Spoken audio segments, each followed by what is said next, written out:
کیا وزیر اعلیٰ کے پی کے 5 سالہ مدت پوری کر پائیں گے؟ یہ بڑا سوال اہم کھڑا ہوگا، کیونکہ فیصل وابڈہ جو ہیں ماؤتھ پیس ہیں کسی سہولت کاری کے، تو وہ بار بار یہ بات کرتے نظر آ رہے ہیں کہ علی امین گنڈاپور 5 سال پورے نہیں کر پائیں گے۔ اس کی وجہ یہ ہے کہ جے یو آئی ایف کی جانب سے الیکشن کمیشن میں ایک درخواست جمع کرائی گئی ہے جو سماعت کے لیے مقرر ہو گئی ہے علی امین گنڈاپور کے خلاف، اور علی امین گنڈاپور کو 27 مارچ کو طلب کر لیا گیا ہے۔ اگر تو یہ درخواست سماعت کے لیے مقرر ہو گئی ہے اور اس کے اوپر سماعت ہوتی ہے اور فیصلہ علی امین گنڈاپور کے خلاف آ جاتا ہے، تو پھر علی امین گنڈاپور کو ہاتھ دھونا پڑے گا وزارت اعلیٰ سے، اور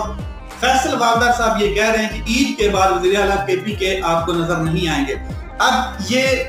کیوں کیا جا رہا ہے اس کے بارے میں آپ کو میں بتا دینا چاہتا ہوں کہ علی امین گنڈاپور کی چوائس، علی امین گنڈاپور جو ہے ان کو لگانا ہی